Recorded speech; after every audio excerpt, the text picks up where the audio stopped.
नमस्कार मित्रांनो, आज या मालिकेमध्ये आपण पाहणार आहोत कमळी आणि निंगी पावसात छत्री घेऊन चाललेली असतात. पहिला दिवस आहे कॉलेजचा. अन्नपूर्णा आजीचा आशीर्वाद घेतला की दिवस आता भारी जातो, हो की नाही? आणि अन्नपूर्णा आजी सुद्धा कमळे किती खुश होतात ग. कमळी आणि निंगी गप्पा मारत मारत आता चाललेली असतात. रागिनी आणि कामिनीचं वेगळंच काहीतरी षडयंत्र चाललेलं असतं.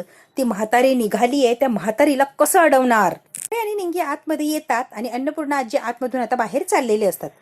कमळी आणि निंगी एकमेकींमध्ये म्हणतात, आलो आणि पाऊस थांबला की. आजी म्हणतात, कमळी निंगी. पूर्ण आजीच्या पायावर मुद्दाम ते फ्लॉवर पॉट असतो उंच, तो पाडून दिलेला असतो कामिनीने, जेणेकरून अन्नपूर्णा आजीचा पाय दुखणार आणि अन्नपूर्णा आजी घराच्या बाहेर जाऊ शकणार नाही. सगळे अन्नपूर्णा आजीला सावरण्याचा प्रयत्न करत असतात. अरे पडलं, माझ्या पायावर खूप लागलंय.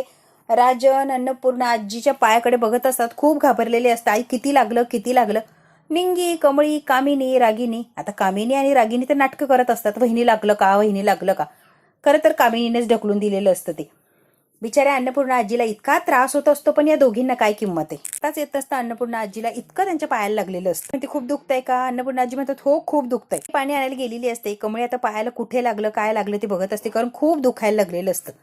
कामिनी आणि रागिनी लांब उभा राहिलेले असतात आणि गंमत बघत असतात. कामिनी म्हणते, वहिनी अगं काय हे, कसं झालं हे? राजन आता कामिनीकडे बघत असतात की ही कोणती बोलायची पद्धत, काय हे आणि कसं झालं हे? पायावर पडलं ना बाळा, खूप लागतंय. आजी दुखतंय का? खूप दुखतंय का? हो खूप दुखतंय बाळा. जरा सहन करा तुम्ही, मी बघतो काहीतरी. मी म्हणते, राजन काका डॉक्टरला फोन लावा. राजन म्हणतो, हो हो बोलवतो की. राजन आता डॉक्टरांना फोन करतात. आईच्या पायावर मोठा फ्लॉवर पार्ट पडला, त्यामुळे तिला इतका वेदना होताय, इतका वेदना होताय, कदाचित फ्रॅक्चर सुद्धा असू शकतं. तिला राहवतच नाहीये. प्लीज तुम्ही जरा घरी येता का? काय पटकन सुजेल असं वाटायला लागलंय, कारण तिला खूपच वेदना होत आहे. म्हणतात डॉक्टरांना लवकर या. रागिनी कामिनी एकमेकींना खुणावत असतात, त्यांच्या खानाखुणा चालू असतात. अन्नपूर्णा आजीला खूप खूप वेदना होत असतात. निंगी आणि कमळी बिचाऱ्या धावपळ करत असतात. आता गरम पाणी ठेवायला गेलेली असते निंगी, त्यांना पाणी आणलेलं असतं प्यायला. कमळी पाय पकडून राहिलेली असते, जेणेकरून थोडीशी जी वेदना असतात त्या कमी होतील. म्हणते, वारा आहे ना, वारा म्हणून पडलं असेल ते. दिसतंय ना किती लागलंय ते. नेमकी आज वहिनीचं महत्वाचं काम, आणि बघ की कसं पायाला दुखापत झाली. तर चांगला, आणि वहिनीच्या पायाचा मूर्त बघ ना कसा, बिचारीच्या पायाला दुखापत झाली. कामिनी मुद्दाम सारखं सारखं तेच तेच बोलत असते. आता अन्नपूर्णा आजी आणि कमळीच्या लक्षात आले एक्झॅक्टली काय घडलं असेल. वहिनी फार दुखत असेल ना ग, खूप दुखत असेल, मला माहिती ना. पण वहिनी, खरं तर तुला कॉलेजमध्ये जायचंय ना ग, फार महत्वाचं काम आहे ना कॉलेजमध्ये. कशी जाशील तू कॉलेजला? ते कॉलेजला जाण्यापेक्षा त्यांना लागलंय ते जास्ती महत्वाचं नाहीये का? कॉलेजला जायचं बघू की. तर म्हटले गरम पाण्याचा शेक देऊया मला येऊपर्यंत, म्हणजे जरा ते सूज वगैरे येणार नाही. कमळी म्हणते, हो हो राजन काका तेच करते. तोपर्यंत कमळीने गरम पाणी आणलेलं असतं आणि त्याचा आता शेक आजीच्या पायाला देत असते. रागिनी कामिनी बरोबर तिथून निघून गेलेले असतात, कारण त्यांचं काम झालेलं असतं. जातात आणि मस्तपैकी हसत असतात, एन्जॉय करत असतात. मी काय म्हटलं होतं म्हातारी राहिले की नाही घरी, आयडिया कशी कामाला आली. आधी काय म्हटलं होतं रागिनी, तिच्या हातातली सत्ता मी काबीज करणार आहे. काबीज करायची ना, त्याच्यातलं पहिलं पाऊल आहे बरं हे. रागिनी कॉलेजमध्ये जाते आणि वेगवेगळ्या योजनांची घोषणा करते. म्हणते रागिनी ती इथून हलणारच नाही, हलूच शकणार नाही, पायाला दुखापत झालीये. घोषणा विषणा तर विसरून जा. कमाल आहे कमाल, खरंच कमाल आहे. तुझ्या डोक्यात तरी कसं येतं गे हे सगळं? सॉलिड आहेस तू. माझा प्रणाम स्वीकार कर, आशीर्वाद दिलाय रागिनी तुला. एन्जॉय करत असतात अन्नपूर्णा आजी, तिथे वेदना होत असतात, त्याने कळवळत असतात, या टाळ्या देत असतात, मस्त एन्जॉय करत असतात. अन्नपूर्णा आजी म्हणतात, शेकल्यावर जरा बरं वाटायला लागलंय बरं. कमळी इतकं मनापासून ते अन्नपूर्णा आजीची सेवा करत असते, ते सगळं पाय वगैरे शेकत असते. अन्नपूर्णा आजीला वेदना होऊ नये म्हणून भरपूर ती काळजी घेत असते. आजी म्हणतात, ए कमळे, कॉलेजचा तुझा पहिला दिवस ना ग, लवकर गेलं पाहिजे. फंक्शन मध्ये तुझा सत्कार आहे बाळा, थांबू नको जास्ती, जा बरं, तिथे जास्ती गरज आहे कॉलेजमध्ये, मला बरं वाटेल. तू जा इथून, माझी काळजी करू नको. ठीक कमळी, तुम्ही दोघी पण जा, मला बरं वाटेल. आणि डॉक्टर येणारच आहेत ना, अजिबात इथे थांबू नका, जा बरं तुम्ही प्लीज. म्हणते, आजी तुम्हाला एवढं लागलंय, मी कुठे बी जात नसते, कळतंय का? दिवस आहे, कार्यक्रम आहे, सगळं माहिती, पण तुमच्या पायापेक्षा, तुमच्या तब्येतीपेक्षा काहीच महत्वाचं नाही. तुमचा आशीर्वाद घ्यायला आलो, आणि बघा काय झालंय समोर. बरं वाटल्याशिवाय मी कुठेच जात नसते. राजन म्हणतो, कमळी मी आहे, तू काळजी करू नको बरं, अजिबात काळजी करू नकोस. त्याचा पहिला दिवस आहे ना, दिवस आहे बाळा, तिथे जाणं गरजेचं आहे ना, तिथे जायलाच पाहिजे ना, तू जा. आता अन्नपूर्णा आजी राजन दोघंही आग्रह करत असतात की कमळी प्लीज तू जा. काय आता हलवता येतो, आणि शेकल्यामुळे बऱ्यापैकी फरक पडलाय, फार काही नसणार आहे, थोडक्यात थोडकं बरं होऊन जाईल, तुम्ही कॉलेजला जा आधी. म्हणते, मी जातीये, पण कॉलेज झालं की मी परत येणार आहे. अन्नपूर्णा आजी म्हणतात, हो हो नक्की आहे. आता कमळी कुठे चाललेली असते कॉलेजला. राजन म्हणतो, ते इकडे मी शेक देतो आईच्या पायाला गरम पाण्याचा. राजनला अन्नपूर्णा आजीला ते कमळीचं इतकं कौतुक लागत असतं, काय पोरगी आहे खरंच ही गुणी. कमळी निंगी आता बाहेर आलेले असतात. लगेच रागिनी आणि कामिनी सूरज बदलतात. काय करणार, वहिनीला असं व्हायला नव्हतं पाहिजे बिचारीला, बघ की कसं दुखापत झाली, आज कॉलेजमध्ये जायचं, काय तिला योजना राबवायच्या, पण बिचारीच्या पायाला कसल्या जखमा झाल्यात, काय तिला त्रास होतोय बिचारीला, काय वेदना होत आहे, असं व्हायला नको होतं. हो ना ग रागिनी, मी म्हणते या वयात कसं आहे ना, ही हाडं बिडं ठिसूळ झालेली असतात आणि मग हे असं लागणं बिगणं आणि हाडं तुटली ना तर ती ठिसूळ झालेली असतात, जुळतच नाही, जुळत नाही. या वयात असं नको, आराम करायचा. ही हाडं बिडं ठिसूळ बिसूळ नको, हे नकोच आहे सगळं.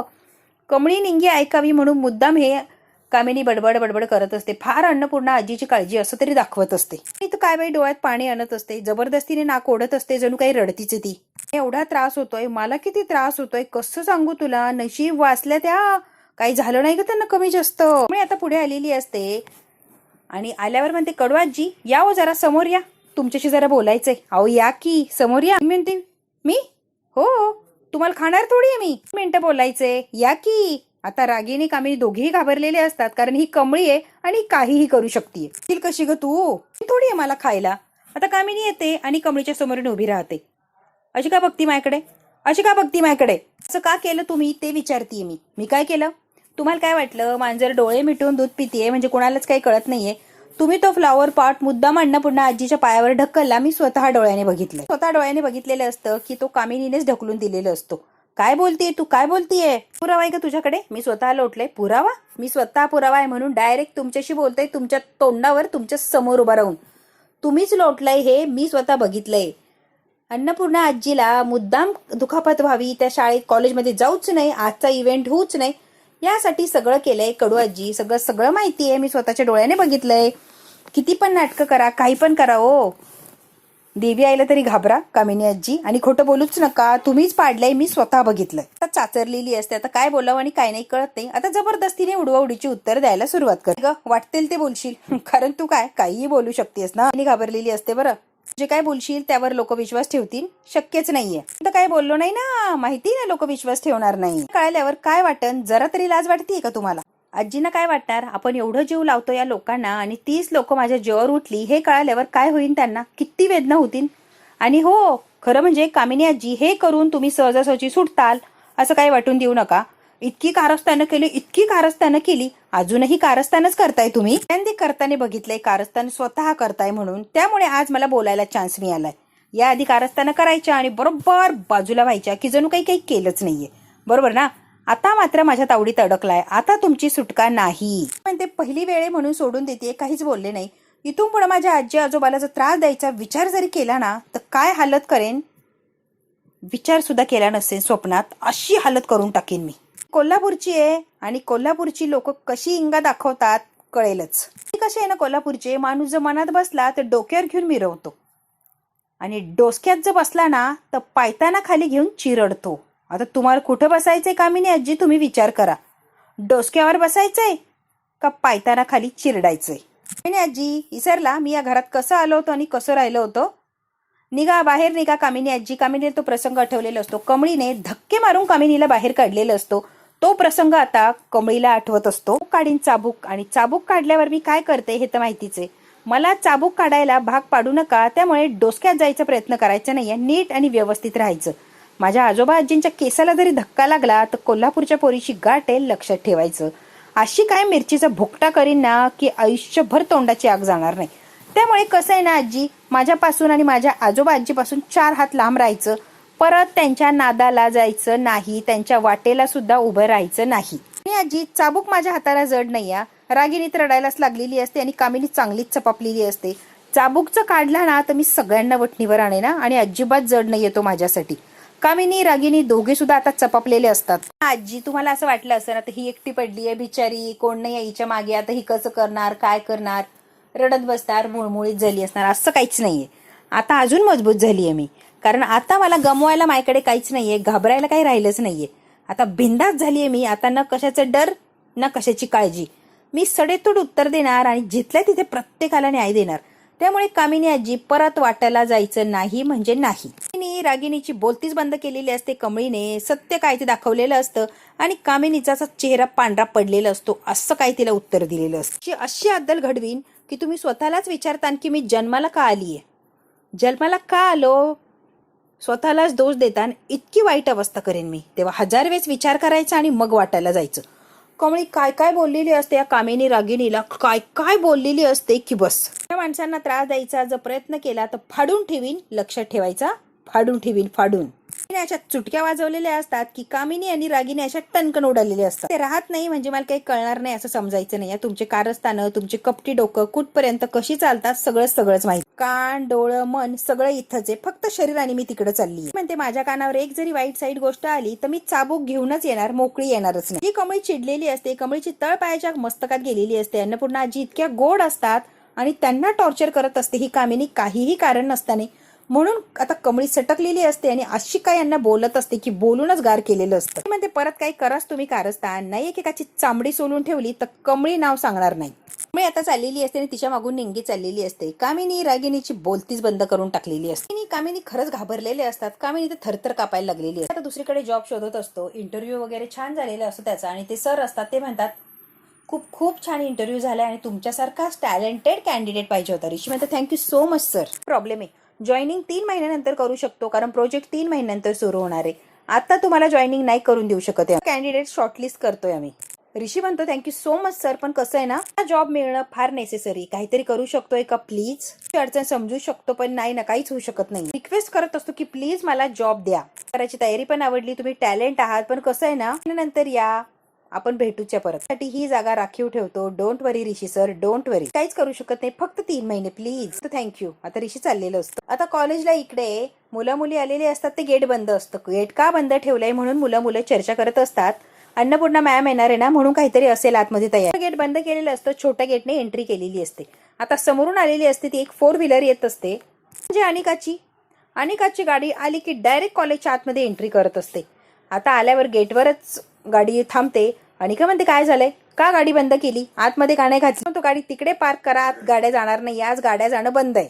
का लगेच तन करत बाहेर आलेली असते. चाललंय रे, गेट उघड, गाडी जाऊ दे आतमध्ये. मध्ये वेलकम फंक्शन आहे त्यामुळे गाड्या आतमध्ये जाणार नाही आहेत, बाहेरच गाड्या लागणार आहेत. सगळ्यांची खूप गर्दी झाली आहे, गाड्या लावायला जागा नाहीये. चालेल, त्यामुळे सगळ्या गाड्या बाहेर लागणार आहे, एक पण गाडी आतमध्ये जाणार नाहीये. वॉचमन खूप सौम्यपणे सांगत असतो. ती मूर्ख आहेस काय रे, मूर्खपणा बंद कर आणि गेट उघड. चल, माझी गाडी जाऊ दे. गेट खोल लवकर. प्लीज मॅडम ऐका, तुम्ही आजच्या दिवस ऍडजस्ट. अशी ऑर्डर आहे तुला ऑर्डर आहे होय एड्या, तुला माहिती का मी कोणी आणि मला बाहेर गाडी लावायला लावतोस, एवढा शाणा झालास का? अनिका महाजन सॉरी मॅडम, नाही गाडी गेट उघडणार मी. मॅडम आलेली असते. मॅडम म्हणते काय गोंधळ चालला इथे? अनिका म्हणते तू मध्ये पडू नको, मी बघून घेईन माझं काय ते. मॅडम बरोबर सुद्धा रिस्पेक्टनेही बोलत नसते, कोणालाही रिस्पेक्ट देत नसते. मॅडमला अरे तुऱ्यावर बोललेली असते. माझं मी बघेन, तू तोंड घालायचं नाही मध्ये. बिचारी मॅडम खाली मान घालून अनिकाच्या समोर उभी राहिलेली असते. उघडतो की नाही अगदी दम देऊन बोलत असते अनिका, त्यालाही अरे तुऱ्यावरच बोलत असते. सांग गेट उघडतोस की नाही? तो बिचारा म्हणतो सॉरी मॅडम. आता तावा जाते, त्याच्या कानाखाली ठेवून देते आणि त्याला असं दूर ढकलून देते आणि गेट असं जोरात उघडून देते. तिने उघडून दिलेलं असतं. मुद्दामून गाडी आतमध्ये घेऊन चाललेली असते. म्हणते लिसन, गाडी पुढे घे, चल लवकर आतमध्ये. गाडी का गाडीत जाऊन बसते की परत गेट लागलेलं असतं. आणि का म्हणते ऐकायला येत नाही का, गाडी पुढे घे म्हटल्यावर पुढे घे. चल आता काय झालंय, उघड की, चल की आता. अनिका चाललेली असते. ओ गॉड, काही लोक मला त्रास देतात, आय डोंट नो. गेट लावलेलं असतं तर अनिका आणि कमळीची भांडणं होणार यात काही शंकाच नाही. मी आता उभी राहिलेली असते गेटच्या समोर आणि अनिका इकडून उभी असते. आमने सामने ते उभे राहिलेले. आता ऋषी त्या ऑफिसमधनं बाहेर पडत असतो. नयनतारा आणि रोहित चाललेले असतात त्या ऑफिसमध्ये, म्हणजे आतमध्ये. रोहित म्हणतो अरे ऋषी तू काय करतोयस ऋषी? अच्छा म्हणजे जॉब इंटरव्ह्यू द्यायला आलास होय.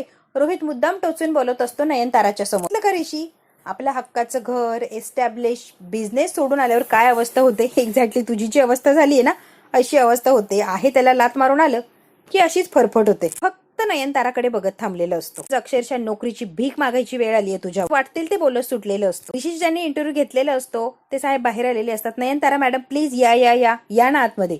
तुम्ही ओळखता का एकमेकांना? आता ऋषी त्या सरांकडे बघत असतो. म्हणतात मॅडम तुम्ही ओळखता का यांना? नयनताराच्या डोळ्यात पाणी आलेलं असतं. अहो मॅडम तुम्ही ओळखता का यांना? मी विचारतोय तुम्हाला. ओळखते ना, मी ओळखते. सांगत असाल तर आजच जॉईन करतो की यांना. महिने थांबायची गरजच नाहीये. रोहित म्हणतच असेल तर देऊन टाकी आत्ता जॉब. कशाला 3 महिने थांबवताय? 3 महिने भटकायला लागेल त्याला इकडं तिकडं, त्यापेक्षा देऊन टाका आत्ता. ऋषी म्हणतो थँक्यू सो मच सर, माझ्या मेरिटवरचीच मी जॉब मिळवणार आहे, कुणाच्या शिफारशीने मला जॉब नकोय. Thank you so much sir. नाही मिळाला तरी चालेल, पण मला कुणी सांगितलंय आणि म्हणून जॉब हवाय असं नकोच आहे. ऋषी आता निघून गेलेलं असतो. नयनताराला फार वाईट वाटतं की माझा ऋषी वनवन करत फिरतोय जॉबसाठी. त्याच्या डोळ्यात पाणी आलेलं असतं बिचारीच्या. रोहितला फार छान वाटलेलं असतं. एन्जॉय करतो रोहित, आता जे घडलंय ते सगळं एन्जॉय करत असतो. आता कमळीच्या एकदम तोंडावर येते आणि म्हणते काय काय कमळे, गेट का बंद केलंय? गेट का बंद केलंय उत्तर दे. कोणी अधिकार दिलेत ग ही गेट बीट बंद करायची? उघड म्हणजे उघड, गेट उघडणार नाही म्हणजे नाही. कोण आहेस ग? स्वतःला कोण समजतेस ग? मालकीने मी, जराही अक्कल नाही का ग तुला?